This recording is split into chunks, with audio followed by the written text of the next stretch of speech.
y'all, welcome back to my channel. If you are new here, my name is Sharaya Maurice, and in today's video I'm sharing with you a recap of our homeschool year from the 2022 to 2023 homeschool year. I believe that's right because it's 2023 now. Yeah, so so if you're interested in hearing more about that, then hit that thumbs up button and let's get right into it. So in my last video I shared that I went on a YouTube I unplugged for a few months last year, and while I unplugged, I wrote a book.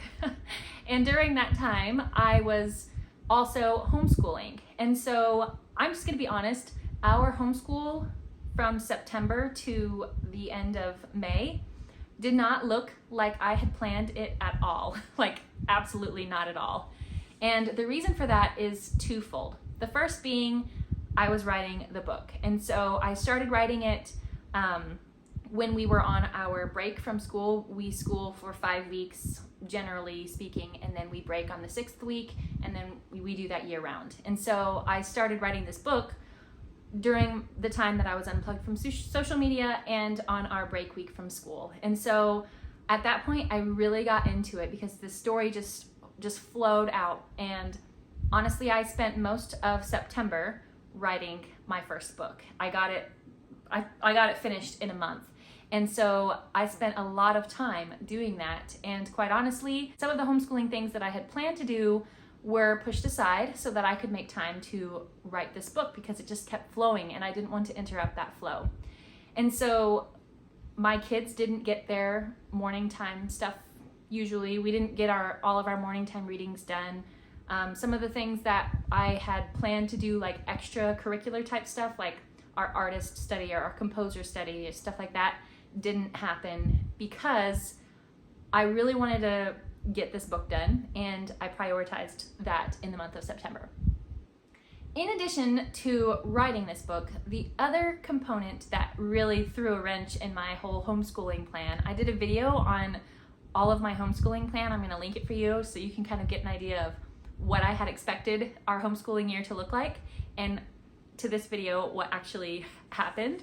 So my youngest daughter, she was 2 years old when we started our homeschool year. She turned 3 in January. And I don't know about you, but everyone complains about the terrible 2s or whatever. But for me, in my experience, it has always been the 3s. I call them the turdy 3s because they're the worst. They're the worst year. And it starts about like 6 or so months before they turn 3, and it lasts until 6 months or so after they turn 3. And for my daughter, she was a terror while we would try to do school. And she was not like her sister when her sister was that age and I was doing school with my oldest. She wanted to do school with her brother, so she would do like little activities and things, and she thought that she was doing school, and she was just so great, and she would cooperate. Not my youngest. My youngest was not like that whatsoever. I could get her to do an activity for maybe like 5 minutes while we were doing morning time, and then she was talking, she was interrupting what I was saying, she was being distracting, she would go off and make a mess, she would need me, she would fight with her siblings. Like, it was just terrible. And she really made morning time for us really, really difficult. Like, there were so many days where I would just get so frustrated because I couldn't even read a sentence before I had to deal with her. And so it came down to the point where I'm already trying to write this book, and my daughter is really getting in the way of my plans here. And so what is the most important at this point? That's what I had to ask myself. And it came down to the basics for my 2 older children, and really just my oldest, because my daughter, who was 4 at the time, she turned 5, my second oldest. She was 4, she turned 5 in January as well. She is not necessarily in school, she's just doing little activities. So I just decided to let her go. Like, she can learn alongside my son, but we're not doing specific, sit down lessons regularly or consistently. That just wasn't, I decided to let that go for her, and that was okay. I felt like she was young enough to make that move for her, and it was just fine. And then for my oldest, I just focused on the basics, reading, writing, and math, and I made sure we got down to those every single day. Our school day never looked the same each day because I would wake up and we would have breakfast, and you know, the sentence would hit me or the scene would hit me that I'd have to write out, and so I'd let them play, and then we'd sit down and I'd get a lesson done with him real fast, and then they would go do something, and then I'd be writing again. And so then something else would happen, and I'd get another lesson in with my son. And so reading, writing, math, that's what I focused on with him, and we got done what we could get done. And I decided to be okay with that because I know that their education is a lifelong journey. It's not just this one year they have to get all this stuff, and then just this next year they're going to get all of this stuff. It doesn't work like that, and I have come to accept that. And I think that whenever we are so wrapped up in the mold of public education, especially whenever you've grown up in it yourself, like me, and I came from the public school system, and now I'm completely doing it totally different than the way I was raised, it's kind of a hard shell to break out of. But once you do, then it's so much more freeing because you recognize that there are learning experiences in every aspect of life. Even with when we're not sitting down doing the planned activities and the morning time and the circle time and all of those things that I have specifically planned for, they're still learning. Like, we would go on walks and we learned so much, and during those walks I wasn't planning on, okay, they're gonna learn about birds and the bees. Not that one.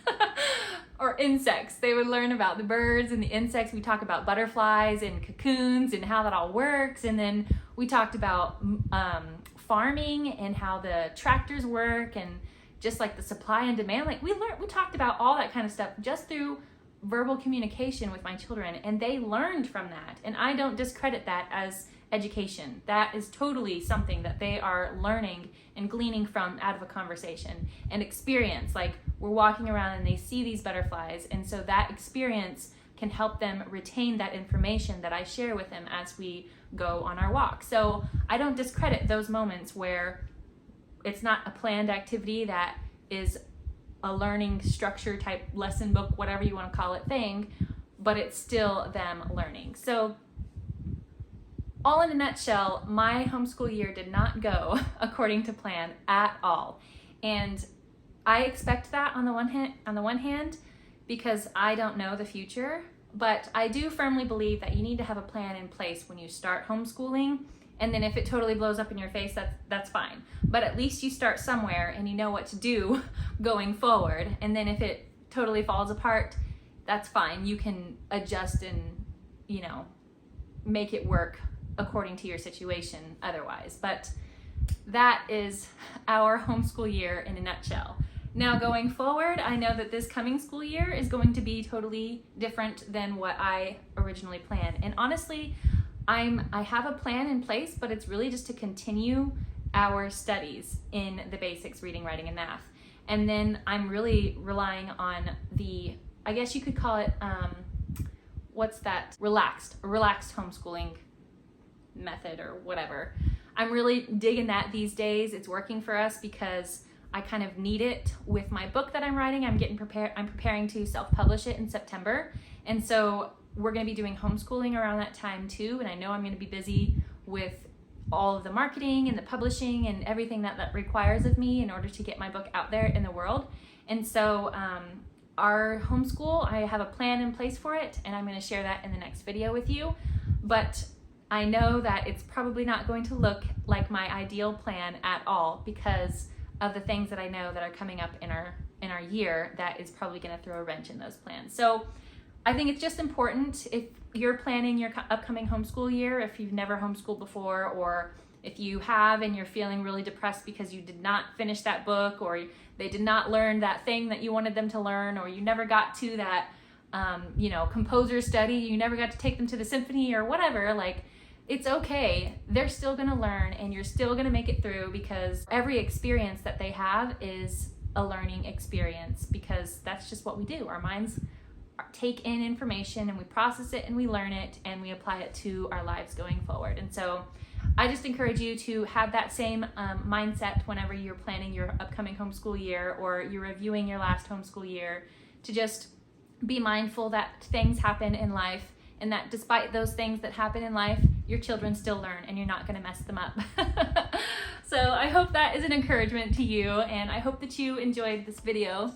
If you did, please give it a thumbs up. Don't forget to subscribe and turn on that little bell icon so that you can be notified of my newest videos, and I will see you in the next one.